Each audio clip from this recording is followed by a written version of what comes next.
The reason today for us showing this in-car camera video is because of just to show you how dangerous a situation it was Monday morning and the heroic actions of all the officers involved. Be mindful we can't answer a lot of questions because we don't want to in any way affect the investigations that the Georgia Bureau of Investigations is doing, but we wanted you to get some idea of how dangerous it was. This was in a residential area, actually in front of a house of two elderly people that live there that have we've been in contact with, that heard all the shots, and it's also where two of the officers were wounded in this clip, or have been. One has been wounded and one gets wounded when the suspect shoots inside of the patrol car. Having said that, I'll turn it over now to our communications director, Ashley Hovey.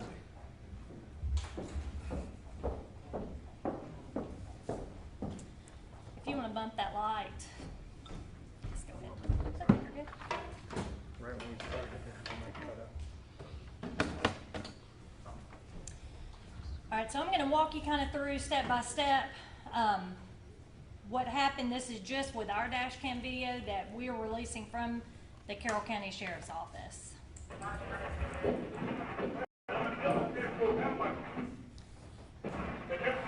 So what you're looking at right now, and I'm going to pause it throughout, it's a very short clip just so you can kind of get acclimated to the situation. So this is at the area, and I think a lot of you responded close to that scene. This is at the area where Whitworth Road and Highway 61 come in across from the Georgia State Patrol Post where we were at the other day at our command center. Prior to this deputy, which we're looking at Corporal Trout's dash cam video, prior to this, Carroll County deputies along with multiple other agencies had fallen into pursuit with these suspects. We knew that they were armed and dangerous because they had already shot at a Georgia State trooper who had advised that they were using what appeared to be a high-powered rifle at that time.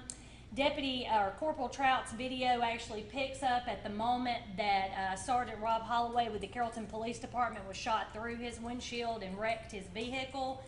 Officers stopped to render aid to him, and multiple other officers, including our agency and others, continued pursuit of the suspects. A little ways up from where he is stopped at this moment, the suspect vehicle did crash. So what our guys are doing right now, and what you won't see in this clip, is there was a good amount of traffic. This is a pretty heavily traveled area here on Highway 61 that connects the city of Carrollton as well as I-20 up in Villa Rica. So they had actually stopped traffic and was turning traffic around because they knew that the suspects were dangerous. They knew they had no regard for human life, so they were trying to get that area completely evacuated, like I said, just to keep innocent people from getting hurt. So that's what you're seeing here is they're setting up a perimeter and they're trying to locate the suspect.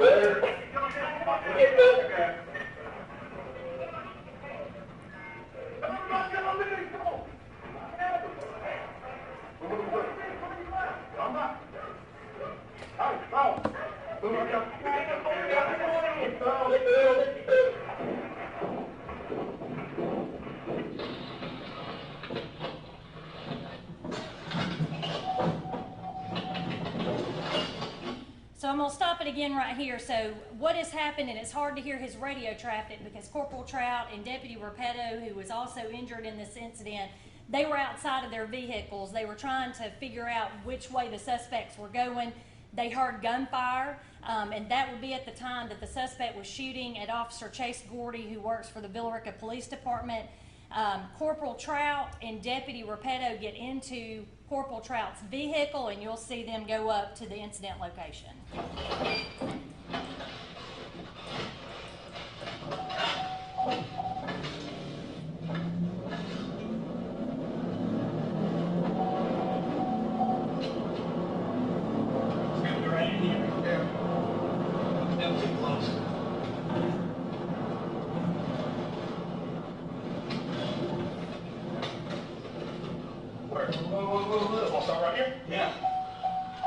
All right, so they have turned on this side road. What you see in the distance is going to be Officer Gordy's vehicle. At that time, they were unclear on where he was located.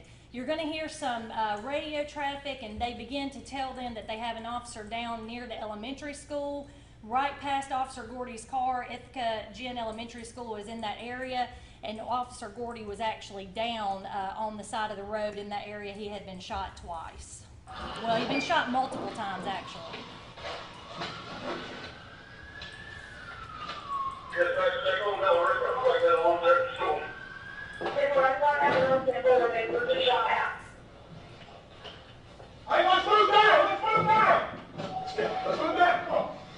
So when they find out that Officer Gordy is down, what you hear Corporal Trout saying is they get back in the vehicle and he says, we need to move down further because they're trying to locate him so they can get help.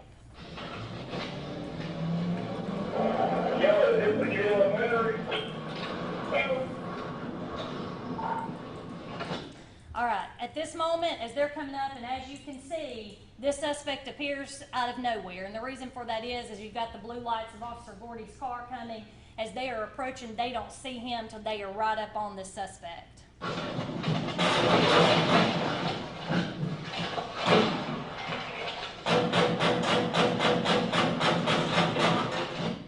All right. So what actually happened in that clip is Corporal Trout is driving towards this suspect, and he obviously is engaging with an AK-47. He stops Corporal Trout's vehicle in its tracks because he shoots the front of the vehicle, the headlights go out, it actually completely disables his vehicle. Matter of fact, his vehicle was still in drive when help arrived, so the vehicle was completely disabled. Corporal Trout and Deputy Repetto did return fire from within the vehicle. One round did strike Deputy Repetto in his arm while he was inside the vehicle, and they were able to take the suspect down. Once he was down, he did succumb to his injuries. They were able to go and render aid to Officer Gordy and get him out of there. Now keep in mind at this time, this is the only suspect that we had engaged with. We were not familiar where the other suspect was.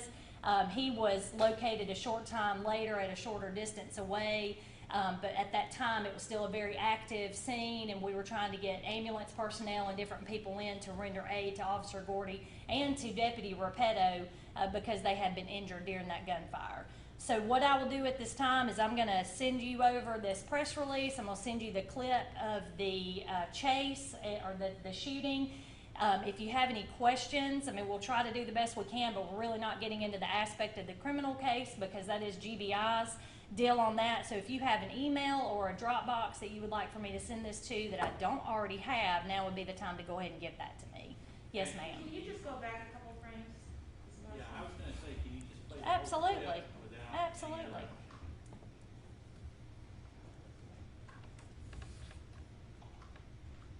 And it is going to be up on our Facebook page momentarily as well with the full press release and the video.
Yes, ma'am. How many shots were fired approximately? I'm not sure. Okay, and, the AK-47 that GDI confirmed was the weapon that we see used?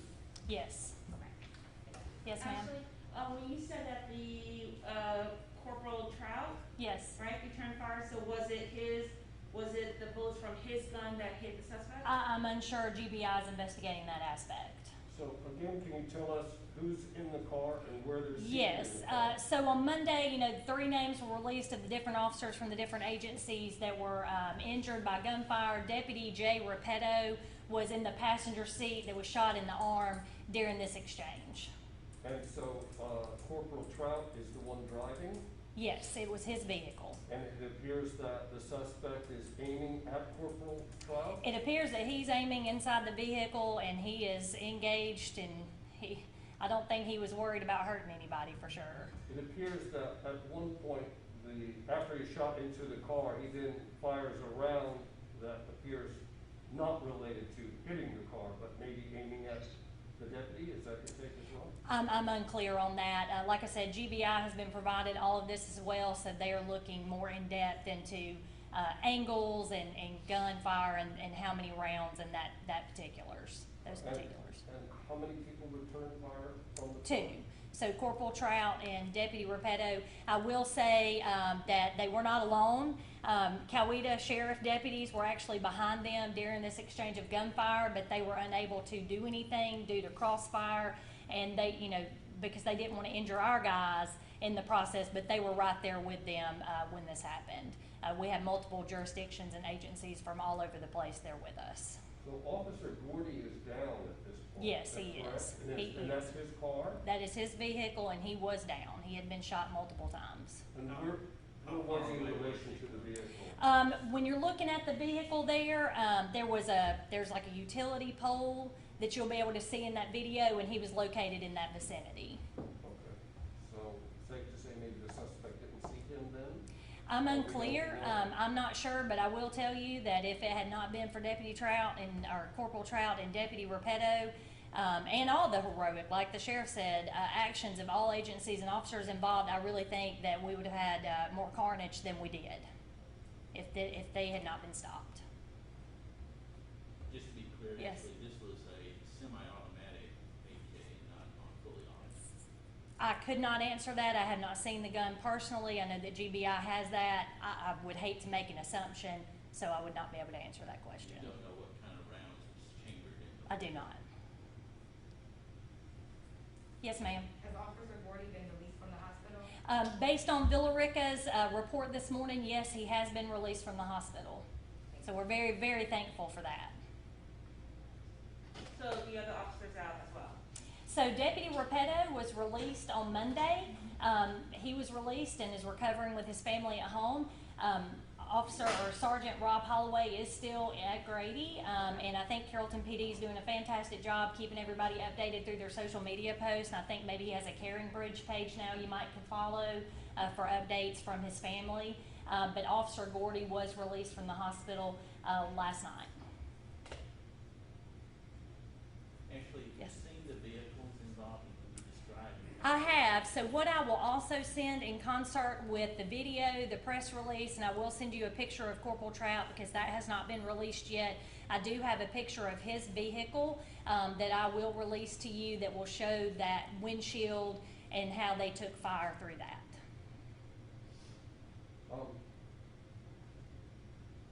You're the PIO for the county, but you spent many years as a road deputy. I did.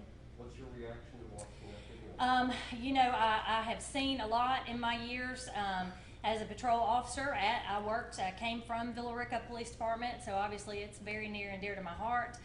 Watching this video, it sent chills up my spine because I know each and every one of those guys. We work side by side with them every day. These agencies really come together in a time of crisis. It's not about Carrollton PD or Villarica PD or Carroll County Sheriff's Office. It's about us being united as one here in Carroll County, and that's what we are. I'm just so thankful that they're alive, and I pray for Rob Holloway and that he makes a full recovery. It's just really emotional. So being a deputy myself and knowing how much this community loves us, the outpouring of support that we have gotten has been completely overwhelming. And regardless of the bad things that you may see about police officers in the news, we got a good group here, and they're here to protect our people, and that's exactly what they did on Monday morning. Along those lines, and this is my 40th year in law enforcement, and it shook me to the core.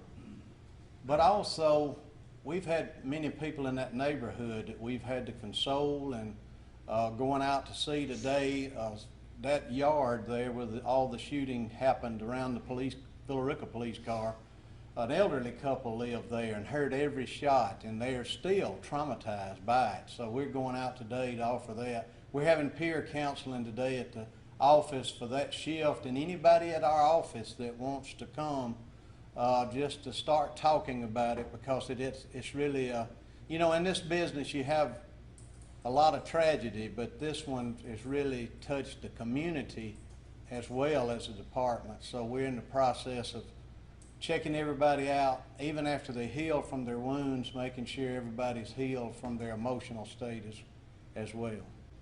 Thank you.